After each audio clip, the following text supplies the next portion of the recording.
Coucou tout le monde, bienvenue sur notre chaîne Viens chez moi, écoutez prête l'oreille. Je suis Vaya Prière et je suis très heureuse de pouvoir vous retrouver aujourd'hui pour une nouvelle semaine, donc une nouvelle étude de Viens chez moi.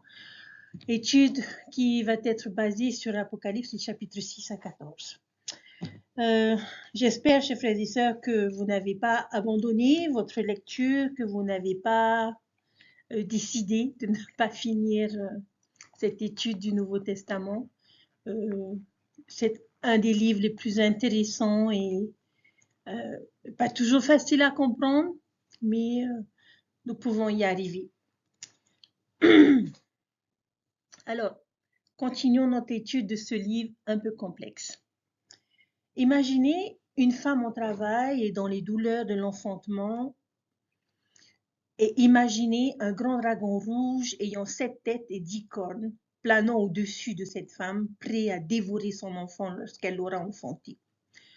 Pour comprendre ces versets de la révélation de Jean, souvenez-vous que ces images représentent l'Église et le royaume de Dieu et les dangers auxquels il ferait face. Pour les saints qui subissaient des persécutions intenses à l'époque de Jean, la victoire sur le mal peut ne pas avoir paru vraisemblable. Cette victoire peut aussi être difficile à envisager à une époque comme la nôtre, où l'adversaire s'emploie à faire la guerre aux saints et à autorité sur toute tribu, tout peuple, toute langue et toute nation. Mais la fin de la révélation de Jean montre avec gloire que le bien prévaudra sur le mal, que Babylone tombera, et les saints sortiront de la grande tribulation parés de robes blanches, non parce que celles-ci n'ont jamais été tachées, mais parce qu'ils ont lavé leurs robes et ils les ont blanchies dans le sang de l'agneau. Alors, j'aimerais aujourd'hui partager quelque chose d'intéressant que j'ai trouvé en ligne. Il s'agit d'une liste des 10 questions les plus recherchées sur Google en 2023. Qu'est-ce qui préoccupe le plus les personnes aujourd'hui au point de les conduire vers leur clavier et de demander des conseils au grand gourou Google? Eh bien, il existe quelques écarts entre le top 10 sur différents sites web et lorsque l'on regarde cette étude, on découvre que des questions comme combien d'onces dans une tasse, comment télécharger WhatsApp, comment calculer son IMC, qui participe aux séries éliminatoires de la NBA, quand ont lieu les séries éliminatoires de la NBA, quelle est mon adresse IP, comment apprendre à dessiner, où se trouve la pharmacie la plus proche. Et puis, il y a d'autres questions populaires posées sur la liste top 100 des questions posées à Google qui sont comment perdre du poids rapidement, comment résoudre un Rubik's Cube, pourquoi est-ce que les tronçonneuses ont-elles été inventées, quand aura lieu le prochain tirage de l'euro-million, comment Elvis est-il mort, comment se débarrasser d'un hockey. Apparemment, c'est le genre de choses qui empêchent les gens de dormir la nuit et je ne suis pas sûre de ce que cela dit de nous en tant qu'espèce, mais voilà, ce sont les questions que les personnes se posent. Aussi importantes que soient toutes ces questions, elles ne tiennent même pas la route de la question la plus importante du livre de l'Apocalypse, une question dont j'aimerais que davantage de gens se préoccupent. Vous souvenez-vous de ce que c'était dans le chapitre 6? C'est qui pourra se tenir debout, qui pourra subsister? Dans les conditions turbulentes, sombres et périlleuses des derniers jours, est-il possible de rester fort, fidèle et en paix? Si seulement davantage de personnes se préoccupaient de la réponse à cette question, je pense que nous nous emporterions bien mieux. La réponse rassurante à cette question se trouve au chapitre 7 et c'est un oui catégorique. Il y en aura qui pourront se tenir debout. Rappelez-vous que l'un des principaux objectifs du livre de l'Apocalypse est d'élever et d'avertir. Les chapitres les plus intimidants de Jean, comme le chapitre 6, sont fréquemment interrompus par des images plus encourageantes. Nous pouvons être dans le 6e sceau. Mais comment? Découvrons-le. Dans l'esprit de poser des questions, j'aimerais utiliser cela comme approche du chapitre 7 et je nous encourage à mettre la vidéo en pause et à lire les versets 1 à 12 du chapitre 7. Nous allons essayer de rassembler certaines questions qui, je pense, seraient les plus susceptibles d'être posées dans notre lecture et de nous donner une manière possible de répondre à chacune de ces questions. Allons-y, c'est parti. Au verset 1, quelques questions que l'on pourrait se poser. Qui sont les anges debout aux quatre coins de la terre retenant les quatre vents? Que symbolise le vent? Pourquoi retiennent-ils les vents? Si nous consultons Doctrine et Alliance section 77, il est intéressant de voir qu'une personne a posé cette même question à Joseph à l'école des prophètes. Et voici ce qu'il a dit. Que devons-nous comprendre par les quatre anges dont il est question au chapitre 7 et au verset 1 de l'Apocalypse? Nous devons comprendre, chers frères et sœurs, qu'il s'agit de quatre anges envoyés de Dieu à qui est donné le pouvoir sur les quatre parties de la terre pour sauver la vie et détruire. Ce sont eux qui ont l'évangile éternel à confier à chaque nation, tribu, langue et peuple. Ayant le pouvoir de fermer les cieux, de sceller la vie, de jeter dans les régions frontières les régions des ténèbres, et ce sont les anges appelés à tenir les vents de destruction. C'est ce que représente le vent. Vous pouvez voir au verset 2 qu'ils ont le pouvoir de sauver la vie ou de la détruire, de sceller la vie ou de la jeter dans les régions ténèbres. Ce sont des anges de jugement. Vous voyez ces images auxquelles fait allusion Doctrine et Alliance section 38 verset 12 qui dit « Ce qui fait régner le silence et toute l'éternité est douloureuse et les anges attendent le grand commandement de moissonner la terre, de ramasser l'ivraie pour qu'elle soit brûlée et voici l'ennemi est uni. » Lorsque ces anges sont libérés, ils rassembleront le blé dans le grenier et brûleront l'ivraie. Ils connaissent la différence entre le blé et l'ivraie et jugent en conséquence. Pourquoi retiennent-ils les vents? Ils attendent le grand commandement. Il faut tout d'abord faire quelque chose, puis ils seront relâchés. Ce qui doit être fait, la réponse est dans les versets suivants. Maintenant, quelques questions pour les versets 2 et 3. Qui est l'autre ange dans le verset 2? Pourquoi dit-il aux anges de ne pas faire de mal à la terre? Quel est le sceau du Dieu vivant? Pourquoi est-ce sur leur front? Encore une fois, Doctrine et Alliance, section 77, nous dit ce que nous pouvons comprendre par l'ange montant de l'Est, du chapitre 7, verset 2, c'est que cet ange qui monte de l'Est est celui qui est donné le sceau du Dieu vivant sur les 12 tribus d'Israël. C'est pourquoi il crie aux 4 anges qui ont l'évangile éternel, disant « Ne faites pas de mal à la terre, ni à la mer, ni aux arbres, jusqu'à ce que nous ayons scellé les serviteurs de notre Dieu sur leur front. Et si vous le recevez, c'est Élie que vous devez venir rassembler les tribus d'Israël et rétablir toutes choses. » Alors, qui est l'autre ange? C'est un Élias, c'est-à-dire pour quelqu'un qui prépare le chemin, et il a un sceau à la main. Pourquoi dit-il aux anges de ne pas faire de mal à la terre? Il leur demande de ne pas lâcher leur vent de destruction jusqu'à ce qu'il ait accompli son œuvre de scellement. L'implication est que quiconque porte le sceau sur le front sera protégé des vents destructeurs des 4 anges. Et en réalité, leur objectif n'est pas de détruire la mer ou les arbres, mais la mer et les arbres sont représentatifs des peuples et des nations de la terre. Cela rappelle une autre époque dans les Écritures où un groupe de personnes était protégé de l'ange destructeur parce qu'une marque avait été placée. Savez-vous à quoi je pourrais faire référence ici? Les enfants d'Israël à l'époque de Moïse. L'ange destructeur passa devant les maisons de ceux qui avaient la marque du sang d'agneau sur leur porte. Et c'est une allusion à cette histoire. Donc, si nous voulons être en sécurité pendant les derniers jours, nous devons alors avoir ce sceau placé sur notre front. Qu'est-ce que le sceau? Si l'on consulte Apocalypse chapitre 14, verset 1, c'est le nom du Père. Intéressant. Si Dieu met son nom sur nous, qu'est-ce que cela dit de nous? Si j'écris mon nom sur un outil ou un équipement, pourquoi est-ce que je le fais? Pour montrer que ces choses m'appartiennent. Donc, si j'ai le nom de Dieu sur moi, cela suggérerait que je lui appartiens, que je suis à lui. Pourquoi mon front? Parce que c'est un endroit très visible à marquer. Mon engagement envers Dieu devrait être évident. Cela peut faire référence aux vêtements portés par le grand prêtre israélite qui portait une plaque d'or sur son front avec les mots « Sainteté à l'Éternel » écrit dessus. Maintenant, quelques questions des versets 4 à 12. Qui sont les 144 000 scellés? Pourquoi ce numéro? Et qui est la grande multitude dans le verset 9? Pourquoi sont-ils si heureux? Doctrine et Alliance 77, encore une fois, dans le verset 11, que devons-nous comprendre en scellant les 144 000 de tous les tribus d'Israël, 12 000 de chaque tribu?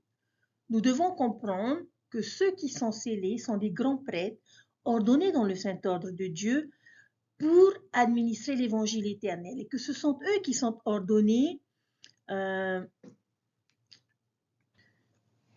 Nous devons comprendre que ceux qui sont scellés sont des grands prêtres ordonnés dans le saint ordre de Dieu pour administrer l'évangile éternel. Ce sont ceux qui sont ordonnés de toute nation, tribu, langue et peuple, par les anges à qui le pouvoir a été donné sur les nations de la terre pour amener tous ceux qui viendront à l'église des premiers-nés. Ce sont donc des grands prêtres. 12 000 de chaque tribu. 12 000 fois 12 égale 144 000. Mais rappelez-vous de ne pas prendre les chiffres au pied de la lettre. Certains ont pris ce chiffre au pied de la lettre et ont suggéré que seuls 144 000 détenteurs de la prêtrise seraient sauvés au dernier jour. C'est un nombre assez faible par rapport à la population de l'Église aujourd'hui. À l'époque de Jean, mettre un nombre au carré revenait à le compléter ou à le perfectionner. Ainsi, calculer 2 fois 12, 12 fois 12 serait un moyen de communiquer la perfection. Et le nombre 10 000 était souvent utilisé comme une expression hyperbolique signifiant plusieurs. Comme on pourrait le dire aujourd'hui, par exemple, je suis allé à un concert hier soir et il y avait 1 milliard de personnes. Nous ne parlons pas littéralement d'1 milliard, nous pensons juste qu'il y avait beaucoup. Eh bien, 10 000, c'était comme ce chiffre pour eux à l'époque de Jean. Ainsi, les 144 000 suggèrent un groupe important et complet de détenteurs de la prêtrise de chaque tribu, nation et parenté, et langue et peuple. Cela signifie que dans les derniers jours, il y aura de nombreux détenteurs dignes de la prêtrise de Melchizedek du monde entier. Et c'est impressionnant quand on pense qu'à l'époque biblique, il n'y avait qu'un seul grand prêtre d'une seule tribu. Ce n'est plus la même histoire ces derniers jours. Les membres des 12 tribus peuvent détenir la prêtrise et il ne s'agit pas seulement des détenteurs de la prêtrise. Regardez le verset 9 où il ajoute une grande multitude de personnes au groupe. Après cela, je regardais et voici, il y avait une grande foule que personne ne pouvait compter, de toute nation, de toute tribu, de tout peuple et de toute langue. Ils se tenaient devant le trône et devant l'agneau revêtus de robes blanches et de palmes dans leurs mains. Et ils criaient d'une voix forte en disant, le salut est à notre Dieu qui est assis sur le trône et à l'agneau. Ceci représenterait tous les justes de toute la terre et c'est un groupe diversifié de personnes. J'imagine que nous verrions des femmes, des enfants de la primaire, des adolescents, des personnes âgées, des blancs, des noirs, des asiatiques, des sud-américains, des polynésiens, des africains, tous vêtus de robes blanches et des paumes à la main chantant des louanges à Dieu. Et pourquoi sont-ils si heureux? Eh bien, revenons à cette question alors que nous terminons ensemble les derniers versets du chapitre. Et pour continuer notre thème de questionnement, au verset 13, Jean va se voir poser 2 questions par l'un des anciens assis autour du trône de Dieu. Et quelles sont ces questions? Et l'un des vieillards prit la parole et me dit, ceux qui sont revêtus de robes blanches, qui sont-ils et d'où sont-ils venus? Et je lui dis, mon Seigneur, tu le sais. Et il me dit, ce sont ceux qui viennent de la grande tribulation. Ils ont lavé leurs robes et les ont blanchis dans le sang de l'agneau. Ce sont ceux qui sont sortis d'une grande tribulation, qui ont lavé leurs robes et les ont blanchis dans le sang de l'agneau. Voilà donc tous les disciples du Christ qui ont beaucoup enduré. Et il est bon de savoir que le Seigneur est conscient des grandes épreuves que ses saints vont endurer et qu'ils ont enduré. Il sait que ce n'est pas facile de vivre dans le monde turbulent du 6e sceau, mais il nous a fourni un sauveur et nos péchés peuvent être lavés en blanc dans le sang de l'agneau. Ce groupe de personnes a ressenti toute la mesure de cette promesse. Leurs péchés ont été effacés. Pas étonnant qu'ils soient si heureux, n'est-ce pas? Alors maintenant, une autre question très importante à considérer. Peut-être une question que certains d'entre vous ont posée, vous vous êtes posé pendant votre étude, c'est-à-dire, comment puis-je avoir ce sceau sur mon front? Si c'est le facteur déterminant pour savoir si je survivrai ou non au dernier jour, alors je ferais mieux de trouver comment en obtenir un. Et je vous laisse y réfléchir une seconde. Peut-être que vous l'avez déjà compris. Où se rassemblent toutes ces images, scellement, robe blanche, sacerdoce, sainteté au Seigneur? Avez-vous compris? Regardez Apocalypse 7, verset 15. C'est pour cela qu'ils sont devant le trône de Dieu et le servent jour et nuit dans son temple. Celui qui est assis sur le trône dressera sa tente parmi eux. De la dédicace du temple de Kirtland, la première maison de Dieu dans cette dispensation, Doctrine et Alliance, section 109, verset 26, on nous dit « Afin qu'aucune combinaison de méchanceté n'ait le pouvoir de s'élever et de prévaloir sur ton peuple, sur lequel ton nom sera mis dans cette maison. » Nous récupérons le sceau dans le temple. Alors, pour en faire répondre à notre grande question à la fin du chapitre 6, la question la plus importante de l'Apocalypse, est-il possible de rester fort, fidèle et en paix? Le chapitre 7 est la réponse, chers frères et sœurs. Ceux qui sont dignes du temple. Les vents peuvent souffler, la terre peut trembler, les étoiles peuvent tomber, le soleil peut devenir sombre. Mais le temple digne se tiendra debout, se réjouira et adorera. Nous n'avons pas besoin d'avoir peur dans les derniers jours car nous avons un grand lieu de sécurité. La grande œuvre du 6e sceau est l'œuvre du temple. Ainsi, ce petit morceau de papier que nous recevons de nos évêques peut signifier plus que nous ne le pensions. C'est ce qui nous protégera des vents de destruction. Le temple, chers frères et sœurs, est un lieu de sécurité contre le pouvoir destructeur et les ténèbres du monde. Alors je vous le demande, avez-vous reçu le nom de Dieu dans sa sainte maison? Si vous ne l'avez pas encore fait, ou si cela n'a pas été une priorité, ou si vous avez laissé votre recommandation à l'usage du temple expirer, alors je vous encourage et vous supplie de faire tout ce que vous pouvez pour y arriver, pour retourner dans la maison du Seigneur. Si vous avez une recommandation à l'usage du temple actuel, merveilleux. Je vous encourage à y aller aussi souvent que vous le pouvez. Allez-vous vous réjouir de la sécurité et de la protection que cette maison offre? Cette idée de protection se reflète même dans l'architecture du temple de Salt Lake lui-même et de nombreux autres temples pionniers de l'Église. Si vous imaginiez le temple de Salt Lake City et que vous pouviez simplement couper chacune des flèches, à quoi diriez-vous qu'il ressemble? Quel genre de bâtiment? On parlerait d'un château, n'est-ce pas? Et toutes ces petites formes sur les murs du temple, petits motifs de haut en bas dans la pierre, c'est ce qu'on appelle des fortifications ou des créneaux. À l'époque médiévale, les archers utilisaient ce genre d'objet pour se cacher lorsqu'ils se tenaient sur les murs du château. Ils pouvaient alors rapidement lancer leur attaque, puis se cacher à nouveau derrière eux, tirer une flèche sur leurs ennemis et disparaître avant de pouvoir leur tirer dessus. Je ne pense pas que les premiers pionniers aient jamais prévu de défendre le temple des ennemis avec des archers sur le mur. C'est juste un geste symbolique. Cela suggère quelque chose à propos du temple, chers frères et sœurs, que c'est un lieu de sécurité. L'une des associations les plus courantes que l'on voit dans les Écritures dans le temple est l'idée de protection. Le temple nous protège, ou plutôt nos alliances au temple et notre dignité nous protègent. Et dans ce cas, je crois que c'est un mot actif. C'est dans nos temples que nous prendrons position contre l'adversaire et contre le monde. Et peut-être une question personnelle à méditer. Comment avez-vous été béni et protégé par le temple? Il y a un chant de la primaire que nous aimons chanter qui est « Oh, j'aime voir le temple ». Et c'est sans doute l'une des plus grandes qualités du fait d'être membre de l'Église. Le fait que nous ayons ces bâtiments incroyables de par le monde et magnifiques dans lesquels nous pouvons nous y rendre et adorer. Le fait qu'ils existent témoins de la nature de l'amour que notre Père Céleste a pour nous. Et je crois qu'en tant que conjoint, parents, fils, filles, frères ou sœurs, grands-parents, l'une des meilleures choses que nous puissions faire pour protéger notre famille de l'influence de l'adversaire et du monde est d'adorer fréquemment dans le temple. Avez-vous ressenti son pouvoir protecteur dans votre vie?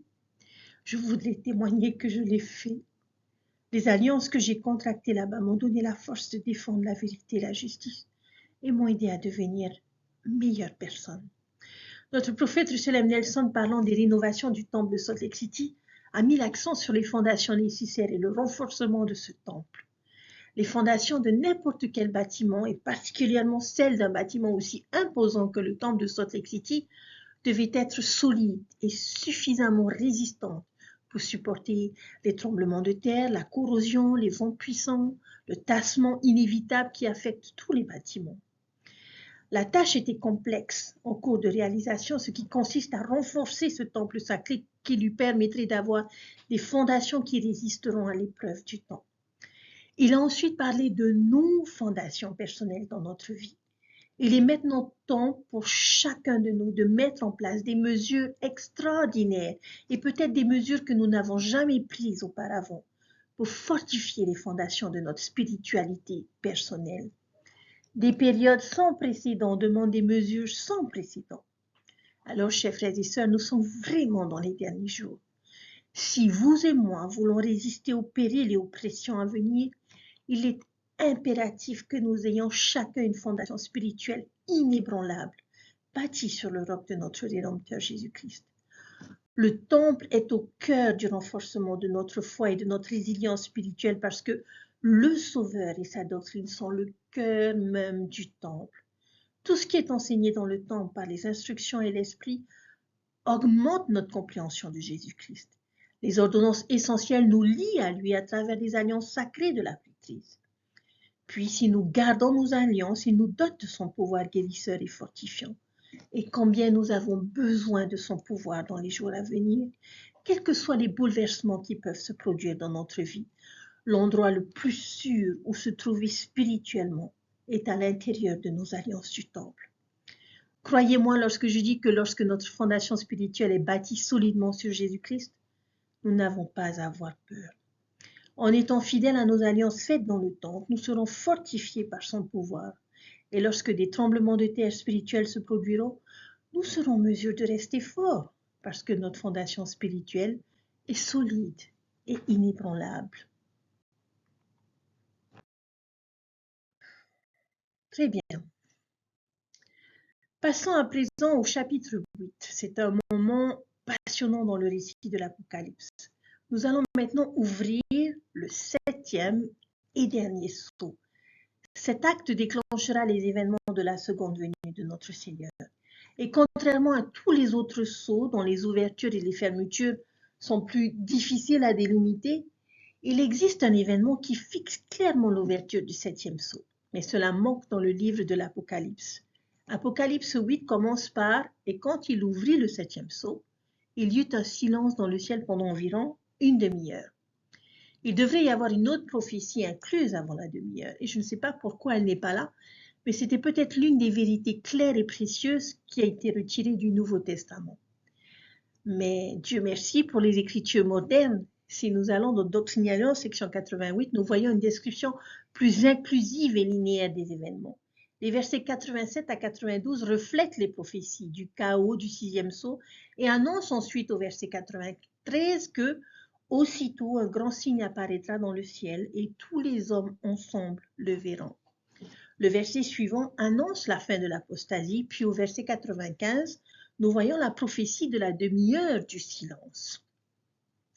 Nous connaissons également ce signe grâce à ce que Jésus-Christ a dit à ses apôtres sur le mont des Oliviers, qui a été enregistré dans Joseph Smith, Matthieu, verset 36. Et comme je l'ai dit, après la tribulation de ces jours-là et que les puissances des cieux seront ébranlées, alors le signe du Fils de l'homme apparaîtra dans le ciel, et alors toutes les tribus de la terre seront en deuil, et ils verront le Fils de l'homme venir sur les nuées du ciel avec puissance et une grande gloire.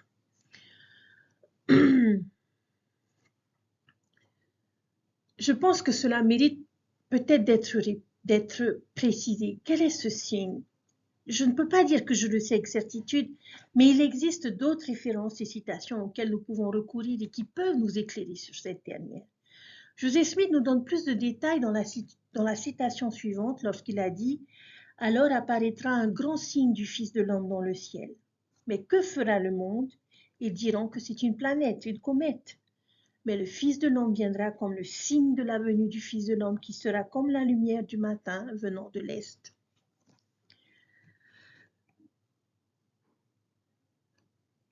Nous savons ici qu'il s'agit d'un signe qui sera vu dans les cieux par tous, un événement astronomique probablement que les gens tenteront de rationaliser avec une explication scientifique planétaire. Mais ceux qui attendent le signe sauront de quoi il s'agit, un signe que le Christ revient bientôt. Je vais prendre un peu de risque et vous donner juste une petite idée de ce que pourrait être le signe, mais c'est tout juste une supposition. Et peut-être une bonne supposition car elle peut être étayée par une citation d'un de nos prophètes et une écriture. Mais juste pour être sûr, ce n'est qu'une opinion, non une doctrine. Mais Ezra Benson a dit un jour, le récit de l'histoire néphite juste avant la visite du Sauveur révèle de nombreux parallèles avec notre époque alors que nous anticipons la seconde venue du Sauveur. Fin de citation. Il existe donc de nombreux parallèles entre ce qui est arrivé aux Néphites avant leur grande destruction et la visite du Sauveur, et notre grande destruction et la visite du Sauveur. Et je nous demanderai de réfléchir s'il y a eu des signes qui leur ont été donnés avant sa venue, qui étaient de nature astronomique et vus par tous et rationalisés par les incroyants. Il s'agit du jour, la nuit, le jour de lumière que Samuel le Lamanite avait prophétisé, où le soleil qui se couche, il ne fait pas noir pendant toute une nuit, comme nous le voyons dans 3 Néphie chapitre 1. Pourrions-nous assister à une répétition de ce miracle? Peut-être.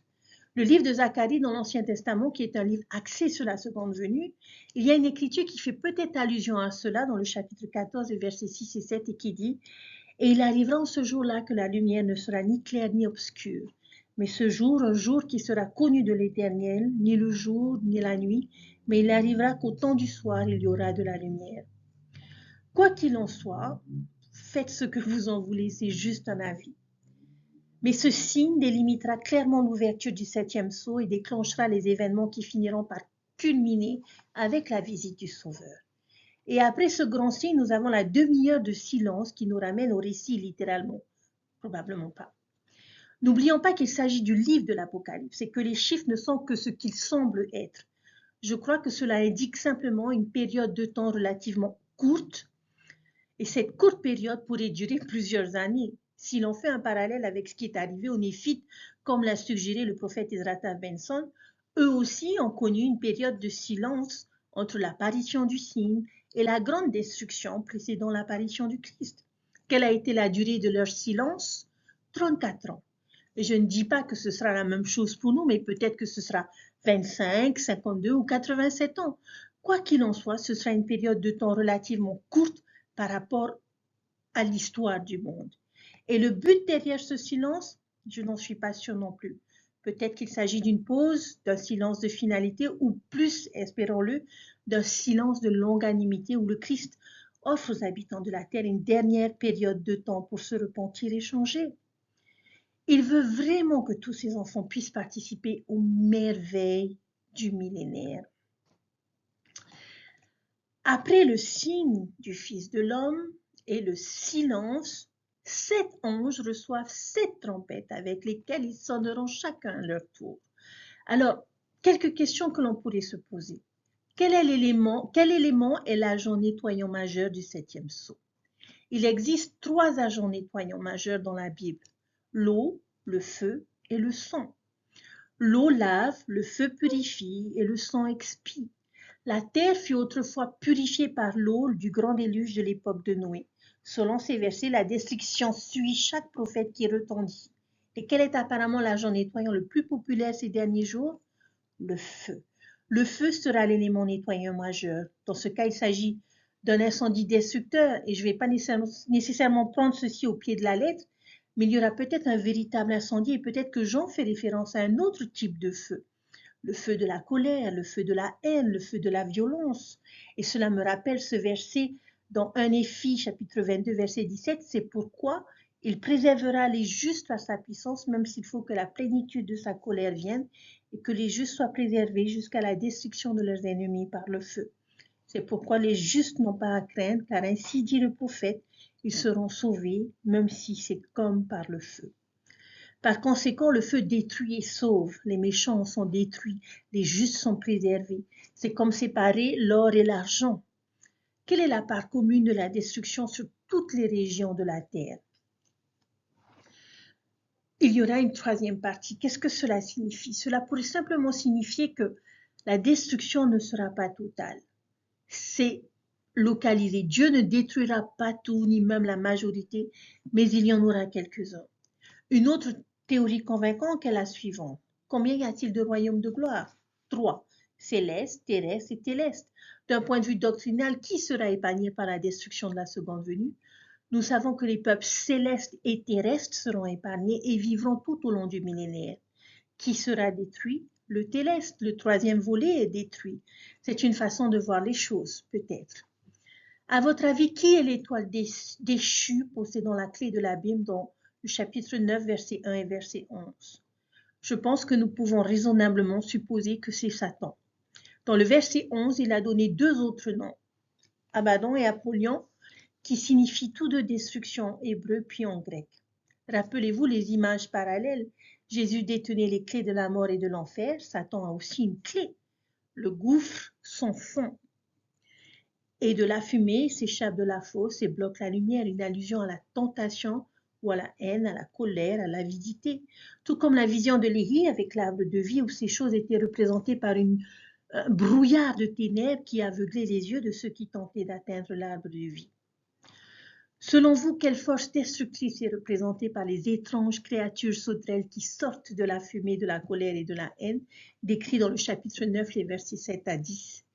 Ces sauterelles ressemblaient à des chevaux préparés pour le combat. Il y avait sur leur tête comme des couronnes semblables à de l'or et leurs visages étaient comme des visages d'hommes. Ils avaient des cheveux comme des cheveux de femmes et leurs dents étaient comme des dents de lion. Elles avaient des cuirasses comme des cuirasses de fer et le bruit de leurs ailes était comme un bruit de char à plusieurs chevaux qui courent au combat. Elles avaient des queues semblables à des scorpions et des aiguillons et c'est dans leur queue qu'était le pouvoir de faire du mal aux hommes pendant 5 mois. Les sauterelles suggèrent une force puissante et écrasante qui laisse la destruction dans son sillage. La forme des chevaux suggère la vitesse et la force. Les couronnes sur la tête suggèrent la conquête. Les visages des hommes suggèrent l'intelligence et la ruse. Et les cheveux ou cheveux longs des femmes étaient souvent un signe de force et de puissance brute chez un homme. Pensez à Samson. Les dents du lion suggèrent la férocité, l'agressivité et les cuirasses suggèrent l'incivilité. Le bruit des chats suggère qu'ils constituent une force imparable et inflexible et les queues de scorpions suggèrent qu'ils ont l'intention d'infliger de la douleur. Si vous mettez tout cela ensemble, quelle force destructrice Jean décrit-il? De quelle force surnaturelle, dévastatrice et terrifiante pourrait-il s'agir? La guerre. L'un des plus grands moyens de destruction précédant la seconde venue sera la guerre et c'est l'élément nettoyant majeur. Nous parlerons de cette idée plus tard dans l'Apocalypse lorsque nous parlerons d'Armageddon. Mais si nous pensons aux 3 agents nettoyants de la Bible, l'eau, le feu et le sang, il est facile de voir des images parallèles. N'oublions pas que la recherche de contraste fait partie de notre clé pour comprendre l'Apocalypse. Tous les 3 font leur apparition dans ces chapitres. Je peux être purifié par l'eau du baptême ou noyé dans le flot de la destruction.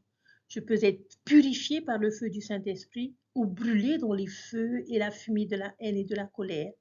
Je peux être expié par le sang de l'agneau, sinon mon sang peut être versé dans la guerre. Nous ne pouvons pas tout couvrir. Alors on va essayer de passer maintenant à la fin du chapitre 10 où nous avons ce super petit ensemble de versets avec une autre scène symbolique puissante. Et la question que l'on pourrait se poser, dans le chapitre 10, verset 8, Jean voit un ange avec un petit livre. Que représente ce livre? Que devons-nous comprendre par le petit livre qui a été mangé par Jean comme mentionné dans le chapitre 10 de l'Apocalypse? Nous devons comprendre que c'était une mission et une ordonnance pour lui de rassembler les tribus d'Israël. Voici cet Élie qui, comme il est écrit, doit venir rétablir toutes choses. Et puis le verset 11 nous dit, et il me dit, tu dois encore prophétiser devant beaucoup de peuples, nations et langues et de rois. Qu'est-ce que cela représente, chers frères et sœurs? Une mission. C'est un appel à la mission. Peut-être que certains d'entre vous savent ce que c'est que recevoir un appel missionnaire. Comment vous sentiez-vous? Qu'est-ce que l'ange demande à Jean de faire avec ce livre? Il lui dit de le manger. Donc Jean mange le livre et dans ce cas, ce serait un parchemin. Pourquoi pensez-vous qu'il lui fait faire ça? Que pensez-vous que cela signifie? Comme Néphi l'a dit, faites-vous un festin des paroles du Christ. L'idée de manger quelque chose suggère que nous l'intériorisons et que nous l'absorbions. Il nous nourrit, nous soutient et devient une partie de nous. Je pense que j'encouragerai toute personne sur le point de partir en mission à dévorer son appel en mission. Pourquoi pensez-vous que c'était à la fois amer et doux? Je pense que quiconque a déployé des efforts pour accomplir une forme quelconque de travail missionnaire peut comprendre ce que cela signifie. À ceux qui ont fait une mission en plein temps, je pourrais vous demander, y avait-il quelque chose d'amer dans votre service missionnaire? Et je suis persuadée que l'on me répondrait oui, que c'était difficile. C'était stimulant mentalement, physiquement et spirituellement. Et les personnes qui les ont rejetés, des rejets qui n'étaient pas gérables, qui étaient difficiles, et lorsqu'ils commencent à enseigner une personne aux familles, qu'ils étaient excités, qu'ils recevaient notre message avec plaisir, et qu'ils étaient vraiment excités pour eux et commençaient à les aimer. Et puis, tout d'un coup, un jour, ces personnes viennent et leur disent de ne plus revenir et qu'ils se cachent. C'est une forme de rejet qui, à mon humble avis, doit être la plus difficile. Servir une mission n'est pas un sentiment chaleureux 24 heures sur 24, 7 jours sur 7. Mais il y a quand même des choses douces dans le travail missionnaire. Le sucré l'emporterait de loin sur la mer, et ce sont les personnes qui sont instruites, qui ont ressenti l'esprit, qui ont créé des amitiés, ce sont des compétences acquises, des expériences qu'elles ont appréciées, c'est la proximité avec notre Père Céleste et le renforcement de leur témoignage qui en a résulté. Pouvez-vous penser à un meilleur adjectif pour décrire le travail missionnaire? Doux et amer, et c'est ce que disent les gens. Et nous n'avons pas besoin de faire une mission en plein temps pour ressentir cette douceur amère. Tout effort que nous déployons dans cette vie pour partager l'évangile avec les autres reflètera cette qualité. Cette petite scène symbolique peut nous apprendre beaucoup sur le partage de l'évangile avec les autres, et cela complète notre guide d'études pour les chapitres, du moins jusqu'au chapitre 10. Dieu a dit à Moïse, j'ai une œuvre pour toi. Ne vous êtes jamais vous demandé si notre Père Céleste avait une œuvre pour vous? Y a-t-il des choses importantes à accomplir pour lesquelles il vous a personnellement préparé? Je témoigne que la réponse est oui. Russell M. Nelson a expliqué ceci. Le Seigneur a prévu davantage pour vous que vous n'en avez prévu pour moi-même.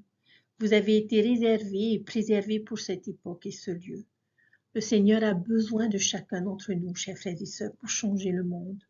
En acceptant et en suivant sa volonté à notre égard, nous pouvons réaliser l'impossible. Mes chers frères et sœurs, je nous invite tous à nous donner à Dieu comme des instruments de justice. Se donner à lui implique de lui faire savoir que nous souhaitons être utiles, de chercher à être guidés par lui et de puiser à sa force. Comme toujours, nous pouvons prendre Jésus-Christ comme exemple parfait. Dans la vie prémortelle, notre Père Céleste nous a demandé « Qui enverrai-je » Et Jésus a répondu « Me voici, envoie-moi ». Jésus-Christ a accepté son rôle préordonné de sauveur et de rédempteur. Il s'y est préparé et l'a accompli. Il a fait la volonté du Père et a rempli sa mission divine. Je témoigne, chers frères et sœurs, que si nous suivons l'exemple du Christ et consacrons notre personne à Dieu, il nous utilisera pour faire avancer son œuvre et pour bénir les autres et permettre à chacun de ses enfants de porter son nom et de contracter des alliances qui les préserveront au dernier jour. Je sais que Dieu vit et qu'il nous aime. Son plan est un plan parfait. Et si nous sommes dans les Écritures, nous pourrons comprendre et nous préparer à la venue de notre Sauveur Jésus-Christ. N'abandonnons pas devant la difficulté, mais cherchons protection dans ce lieu si proche de nous qu'est le temple. Et aidons les enfants de notre Père Céleste à faire de même au travers de nos efforts à partager et à proclamer l'Évangile qui fait partie de notre vie. Notre Père Céleste a besoin de chacun de nous. Jésus-Christ est notre Sauveur et Rédempteur. Et il nous a montré l'exemple parfait. Et nous pouvons apprendre à mieux le connaître dans les Écritures et au temple. Et c'est mon souhait pour chacun d'entre nous, de manière à ce que nous soyons préparés lorsque les différentes trompettes auront ou sonneront, de manière à annoncer la venue de notre Sauveur. Je vous laisse toutes ces choses au nom de Jésus-Christ. Amen. Prenez soin de vous. Nous finirons dans notre deuxième vidéo notre étude des chapitres 10 au chapitre 14.